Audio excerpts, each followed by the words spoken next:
The rain pounded relentlessly against the windows of our Seattle home. Like the accusations, I could no longer silence in my head. With every shirt and memory I folded into the large black suitcase on the bed, another fragment of the life I had desperately tried to build with Derek over the past 5 years slipped away forever.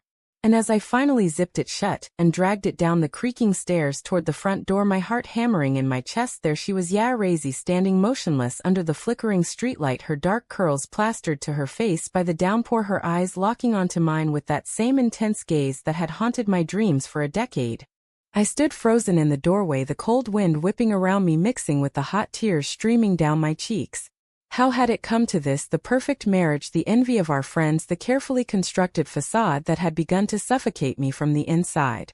Derek's voice echoed from upstairs, calling my name in confusion and pain, but I could not turn back now. The secret I had buried deep since college, the truth about who I really was, and who I had always loved, had finally clawed its way to the surface, destroying everything in its path. Yarazy took a step forward, her boots splashing in the puddle, her voice barely audible over the storm. "Simone, I got your message. I came as soon as I could." Her words pulled me back through the years to the University of Washington campus, where our paths first crossed in a crowded lecture hall during freshman orientation. I was the shy girl from a conservative family in the suburbs, my parents already mapping out my future with a nice stable man, from church gatherings and Sunday dinners filled with talks of tradition and duty.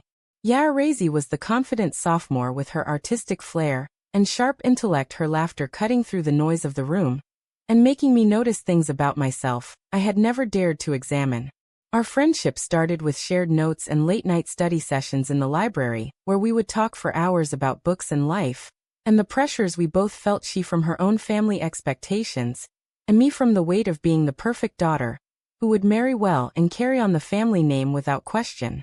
Those conversations turned into something deeper one rainy afternoon in the campus park, after a particularly emotional discussion about identity in the novels we were reading. She leaned in and kissed me softly, tentative and full of promise, and in that single moment the world I had known shifted forever. For the first time I felt truly seen, not as the girl my parents expected, but as Simone, the woman capable of loving another woman with every part of her heart. We kept our relationship hidden, navigating secret meetings in her off-campus apartment, whispered confessions under the cover of night, and stolen weekends where we could pretend the outside world did not exist. The joy was intoxicating, but the fear was constant, the worry that my parents would find out through a stray photo or a suspicious comment from a roommate, the knowledge that their disapproval would shatter the fragile world I had built to please them. I remember the night my mother called after seeing me in a group picture with Yarazy, her tone probing as she asked who that girl was and if we were close. The panic that followed led to sleepless nights where I questioned everything. The breaking point came 6 months later when my parents surprised me with a visit and noticed the way we looked at each other. They pulled me aside that evening, their faces stern as they warned me about bad influences and the importance of choosing the right path for my future. I panicked and told Yarazy we had to end it, that I could not risk losing my family or facing the judgment of our community.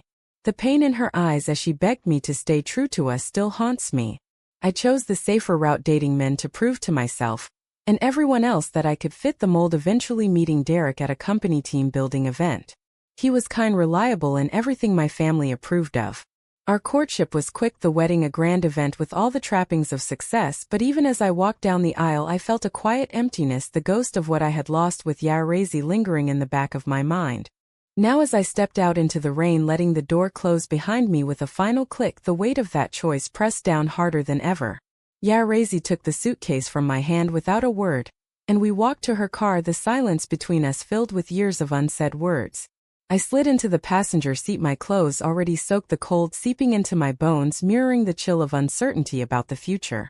Derek would be devastated when he realized I was truly gone, and my family would see this as the ultimate betrayal. Yet sitting next to Yarazy, the one person who had always understood the real me, I felt the first flicker of something I had denied for too long, a chance to breathe without the constant weight of the lie. The drive began and the city lights blurred through the rain-streaked windows as the full reality of my decision started to settle in. As we drove through the rain-soaked streets of Seattle, Yarazy kept the radio low, allowing the sound of the wipers to fill the silence between us.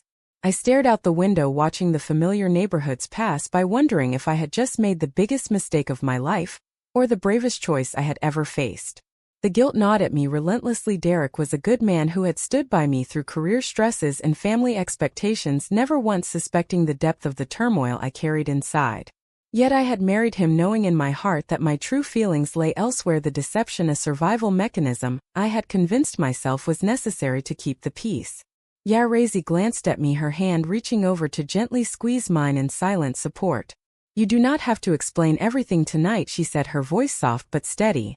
But I knew I owed her the full truth after all the years I had pushed her away.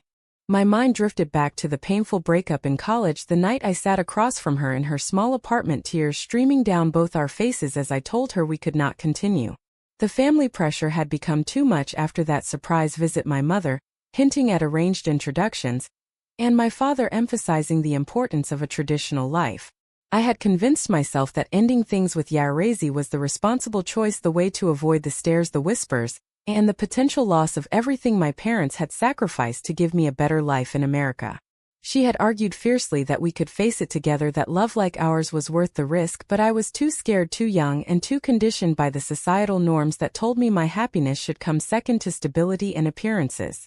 I cut ties completely, throwing myself into a series of short relationships with men, each one a desperate attempt to bury the feelings that refused to die. Derek entered my life at just the right moment, or so it seemed at the time. He was steady and kind, with a good job in finance and a family that mirrored my own in their values. Our dates were comfortable, the kind my parents praised, and when he proposed after 2 years I said yes without hesitation, telling myself that this was the life I was meant to have. The wedding was everything they dreamed of, a beautiful ceremony in a church with white flowers and smiling relatives. But as I said my vows, I felt a quiet pang, the memory of Yarezi flashing through my mind like a warning I chose to ignore. The early years of marriage were filled with the routines that define normalcy: house hunting in the suburbs, weekend barbecues with friends, and talks of starting a family. I tried so hard to be the wife Derek deserved, cooking his favorite meals, supporting his promotions, and laughing at his jokes. But the emptiness grew with each passing month. The nights I lay awake next to him, thinking of what could have been with Yarezi, becoming more frequent and unbearable. I attempted therapy once a few years in, hoping a neutral professional could help me sort through the confusion, but I never fully opened up about the truth, fearing even there the judgment or the label that would change how people saw me. Instead, I spoke in vague terms about feeling disconnected, and the counselor suggested more date nights, which Derek eagerly embraced. The cracks widened when I started seeing old photos of Yarezi on social media, her art career taking off and her smile as radiant as ever. Last month, after a particularly tense argument with Derek about why I seemed distant, I sent her a message just to say congratulations on her latest show. What followed were hours of honest conversation over the phone, where I finally admitted the marriage was failing, and the feelings I had suppressed were resurfacing stronger than ever. She listened without judgment, and when I confessed I was thinking of leaving, she simply said, "I will be there if you need me." That message led to tonight, the night I packed my bags and walked out. As we pulled into the hotel parking lot, the rain had eased to a light drizzle, and I turned to Yarezi, my voice trembling. "I do not know what happens next, but thank you for coming." She smiled, a sad but genuine smile, the kind that reminded me of our college days. "The price we both paid for your fear is too high, but maybe now we can start to heal." We checked in under her name to avoid any immediate drama, and as we entered the simple room, the reality of my new life began to sink in. The moral weight pressed on me. Was I selfish for leaving a man who had done nothing but love me, or was continuing the lie, the true betrayal that would have destroyed us both in the end? Yarezi made tea from the small kettle, and we sat on the edge of the bed talking late into the night, the conversation flowing from the past to the present, the shared pain binding us closer than ever. The internal conflict raged, but for the first time in years I felt a glimmer of hope amid the storm. The hotel room felt like a sanctuary and a prison all at once as we settled in with takeout food on the small table between us. Yarezi sat across from me, her presence both comforting and a stark reminder of the choices that had led us to this moment. I picked at my food, the appetite long gone as the full weight of what I had done settled over me like a heavy blanket. Leaving Derek was not just a physical act of walking out the door. It was the end of a carefully constructed chapter. One had written to please everyone but myself, the family, the friends, the society that demanded I fit a certain mold. The moral dilemma weighed heavy on my chest. Was I selfish for finally pursuing my truth, or was staying in a marriage built on half-truths the greater sin that would have eroded my soul completely over time? Rezi shared her own journey after our breakup, how she had dated others trying to move on, but never finding the same depth of connection, how she had come out to her family who were more accepting than mine, but still faced prejudice in her work as an artist, with clients questioning her lifestyle behind closed doors. Her stories helped me see that the path ahead would not be easy, but it was possible, and her support made me feel seen in a way I had not experienced in years. Later that evening, I gathered the courage to call my sister Anna, the conversation unfolding exactly as I had feared. "Simone, what have you done?" she exclaimed, her voice rising with shock and disappointment. "Mom and Dad are going to be devastated. You have a good life with Derek, why throw it away for some old college fling?"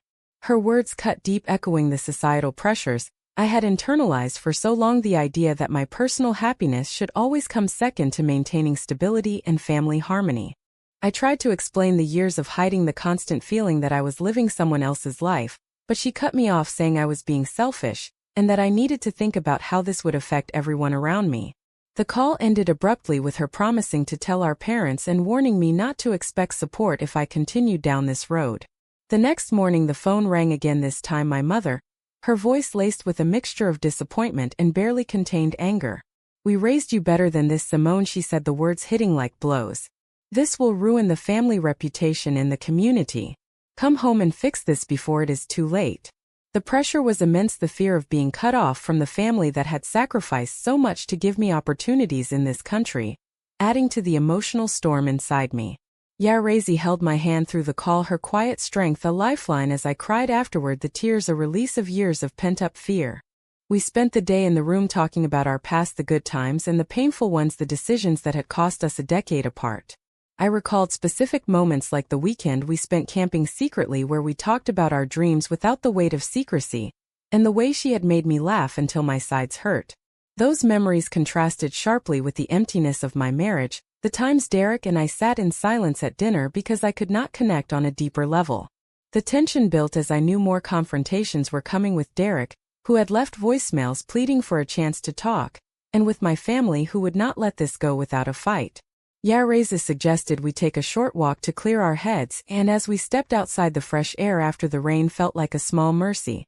In those quiet moments I began to process the price I was paying, the loss of the security I had known, the hurt I was causing to a man who deserved honesty from the start. Yet the awakening was undeniable, the realization that hiding had been its own form of betrayal to everyone, including myself.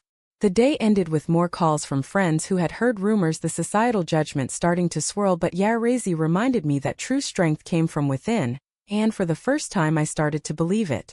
The confrontation with Derek came sooner than I expected. When he showed up at the hotel the following afternoon, his eyes red from lack of sleep and his shoulders slumped in defeat.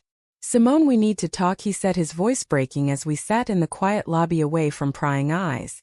He poured out his heart, telling me how he had sensed something was off for months, but convinced himself it was work stress, or the pressure of adult life, how he had loved me deeply, and wanted to work through it, even if it meant couples counseling or time apart to figure things out.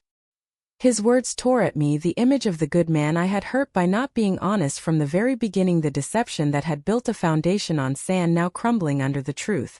I told him everything, the love for Rezi that had never faded, the years of suppression where I tried to be the wife he deserved, and the reason I had married him to fit the expectations placed on me by family and society. He listened, his face a mix of hurt, anger, and unexpected sympathy, admitting he had wondered at times but hoped it was a phase that would pass.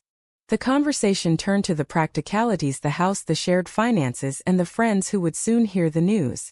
He mentioned how our social circle would react, the whispers at his office about the sudden split, and the questions that would follow about what went wrong.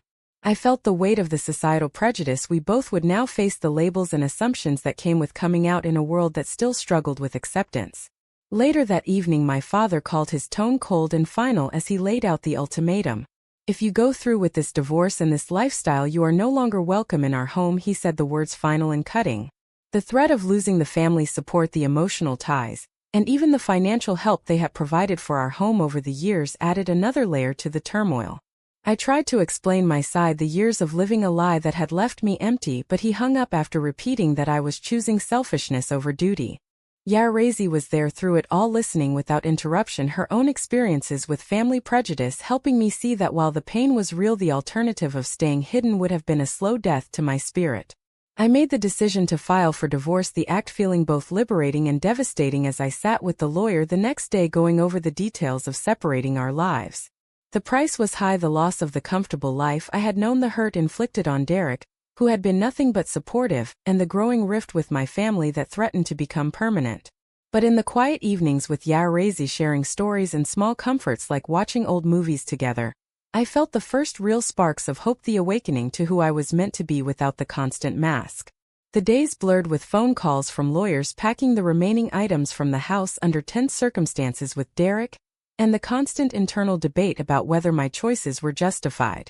Each step forward came with its cost, the moral questions never fully quieting but the clarity growing with every honest conversation.